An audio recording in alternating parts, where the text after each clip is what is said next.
इन्होंने वो 5-10 kilo ration देने की व्यवस्था की है। निश्चित रूप से आने वाले समय में लगता ऐसा है कि अगर ये सरकार दोबारा आ गई तो राशन के बजाय उसके बाद हो सकता है कि ऐसे आश्रम खोल दें जहाँ के लोगों को सीधा रोटियां देने लगे। ये इतना निर्भर बना देंगे लोगों को। नमस्कार, आप देख रहे हैं बेबाक न्यूज इंडिया। हमारे साथ उत्तम जी है। जानेंगे इनसे कि उत्तर प्रदेश का चुनाव जैसे ही करीब आता जा रहा, तारीख 10 फरवरी से पहला चरण होने वाला, वहीं जो है ताबो तोड़ जो है नेताओं की रैलियां हो रही हैं, डोर जो है कैंपेन चल रहा है, लगातार जो है नेता जो है लगातार चुनाव में लगे हुए हैं। तो जानेंगे इस बार जो है किसकी सरकार बनने जा रही है। हमारे साथ उत्तम जी हैं। क्या लग रहा है इस बार किसकी सरकार बनने जा रही है? देखिए, लगभग पिछले 5-7 साल से जो सरकार सत्ता में है, जनता ने बड़े आशा और विश्वास के साथ एक भारी बहुमत के साथ इस सरकार को चुना था। पर पिछले 5 साल का शासन व्यवस्था देखने के बाद आम जनता को बड़ी भारी निराशा हुई है। ऐसा लगता था कि ये बड़े धर्मनिष्ठ लोग हैं, राष्ट्रवादी लोग हैं, और आम लोगों से जो पुरानी राजनीतिक पार्टियां हैं जो कहा करते थे बड़ी राजनीतिक शुचिता वाली पार्टी है, नई कुछ लगता था कि राजनीति में कुछ नए प्रयोग होंगे, कुछ अच्छा जनता को कुछ अच्छा देखने को मिलेगा। आज 5 साल देखने के बाद बड़ी भारी निराशा हुई है। लोगों को बड़ा ऐसा लगता है कि पहली बार, बल्कि ऐसा लगता है कि बड़ा भारी विश्वासघात किया है।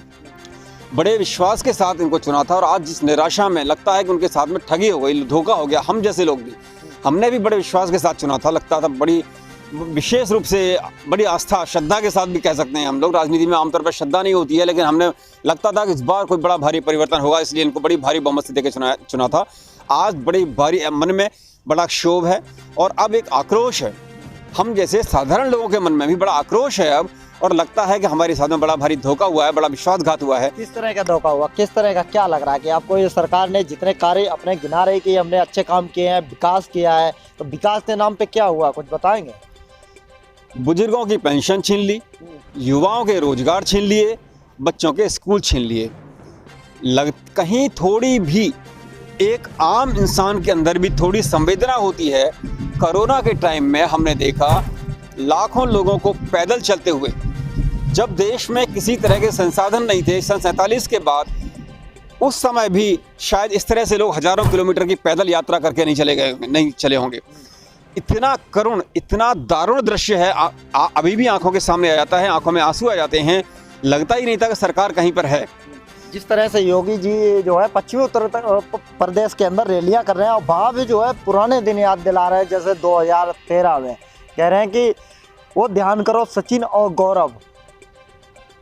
एक समुदाय पे जो है निशाना सीधा साध रहे हैं कि टोपियां जो है खून में रंगी हुई हैं। तो उस पर क्या कहना चाहेंगे आप?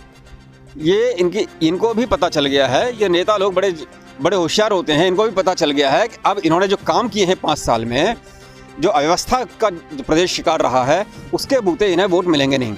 इसीलिए अब ये पुरानी बातों के आधार पर वोट मांगने की कोशिश करते हैं। अब आप सोचिए, मैं प्रदेश के जागरूक मतदाता को मैं भी याद दिलाना चाहता हूँ कि 5 साल पहले जिस बात के लिए वोट मांगे गए थे, पहले की सरकारों ने कुछ अच्छा काम नहीं किया था या जनता की नाराजगी थी, इसी के लिए तो इनको लेके आए थे।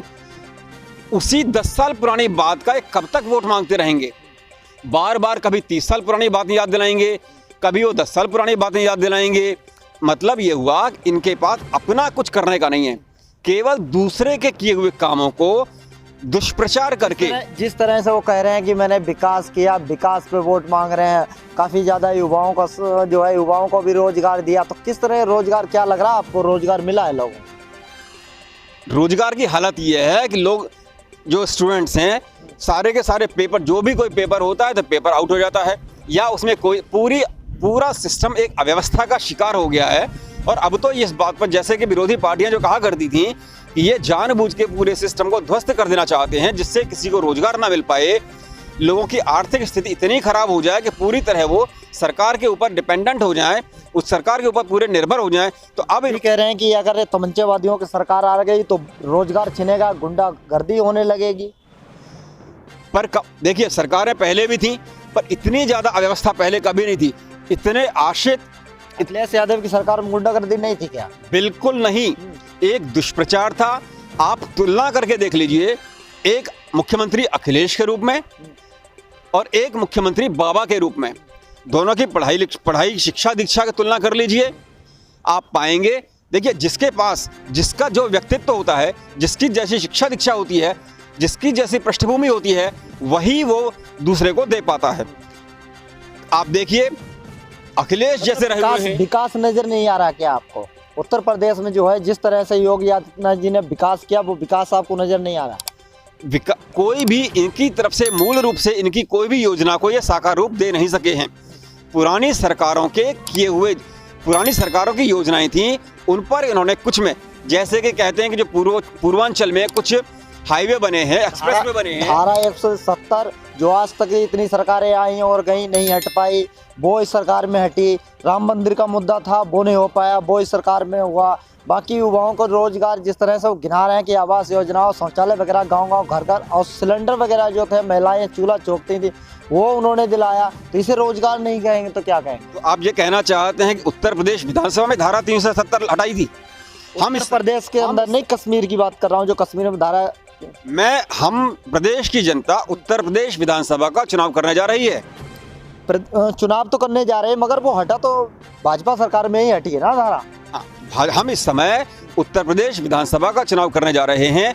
अगर किसी को ये बताना पड़े कि हमने धारा 370 हटा दी पार्लियामेंट से, पार्लियामेंट के चुनाव का ये मुद्दा हो सकता है, पर क्या ये मुद्दा उत्तर प्रदेश के चुनाव का हो सकता है कि धारा 370 हटा दी?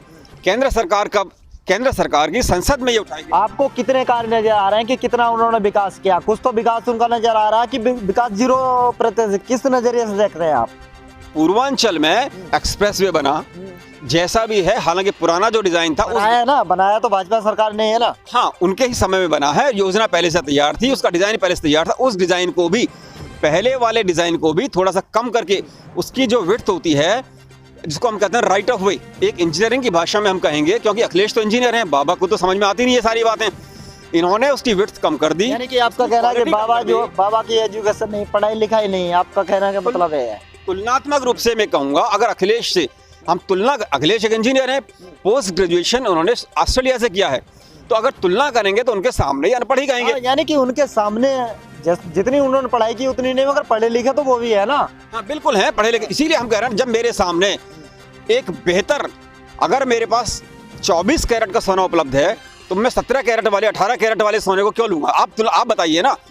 अगर मेरे पास, मैं ये नहीं कह रहा, हो सकता है कि वैसे तो इनको सोना कहना ही, इंफ्रास्ट्रक्चर डेवलपमेंट में बेशक थोड़ी बहुत इन्होंने काम किया है, पर कुल मिला के तो इन्हें सोना कहना भी शायद गलत है।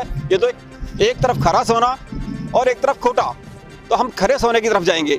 और बिल्कुल जिनका कि प्रत्यक्ष रूप से प्रमाण की भी आवश्यकता नहीं है, सबको मालूम है ये बात। अखिलेश की जो शालीनता, जिस मर्यादाओं में रहने वाले और इतनी शिक्षा दीक्षा वाले उच्च शिक्षित व्यक्ति हैं, उनके सामने इनकी तरफ से जो बाबा, अगर ये फिर उन्हें आखिर जनता क्यों नहीं पसंद कर रही है? आखिर जिस तरह से चुनाव होता है तो सुपड़ा ही साफ हो जाता है, पूरी तरह से पूरी ताकत लगा ली थी 2017 में गठबंधन ने, और वहीं जो है इस तरह की स्थिति हो गई जो कभी नहीं हुई होगी। क्या अखिलेश जी बिना चुनाव के मुख्यमंत्री बन गए थे? मैं इसी बात, आपने जो कहा है उसी के ऊपर मेरी प्रतिक्रिया है। क्या बिना चुनाव के मुख्यमंत्री बन गए? जनता ने उनको स्वीकार किया, जनता ने उन्हें चुना था, परंतु एक समय 2017 से पहले है। बिल्कुल, हाँ, तो 2000 उनकी शिक्षा 2012 से पहले की ही थी। तब सरकार ने, जनता ने उनको चुना था, अखिलेश जी को स्वीकार किया था। उसके बाद मोदी जी ने, और उस समय तक योगी जी का कहीं नाम नहीं था, मोदी जी के चेहरे के ऊपर एक नए सपने दिखाए थे। 15 लाख रुपए लेके आएंगे, काला धन लेके आएंगे। अब क्या होने जा रहा है? अब किस तरह से जो है समाजवादी भंग हो गई हैं, बेरोजगारी का आलम बहुत बुरा है, शिक्षा के लिए पिछले 2 साल से स्कूल सारे बंद पड़े हुए हैं, और फीस बदस्तूर जारी है प्राइवेट स्कूल्स को। यहाँ के आज प्राइवेट स्कूल के अभिभावक जो हैं त्रस्त हो रहे हैं, बच्चे घर में बैठे हैं, फीस पूरी देनी पड़ रही है। इस तरह से हमने ये निष्कर्ष निकाला है कि ये लुटेरों की 2-3% जो लुटेरे हैं, उनकी लूट सरकार की लूट में शामिल है, सरकार भी उनकी लूट में शामिल है। तो केवल वही लोग खुश हैं, वही 2-3% लोग भारतीय जनता पार्टी को वोट देने वाले हैं, और इसलिए ये सरकार यहाँ से अब विदाई होने वाली है इसकी। ये थे हमारे साथ तो उत्तम जी। इन्होंने कहा है कि इस बार चुनाव होगा तो महंगाई और बेरोजगारी युवा रोजगार पे है, क्योंकि ये युवा परेशान है, रोजगार है नहीं और महंगाई दिन पे दिन बढ़ती जा रही है।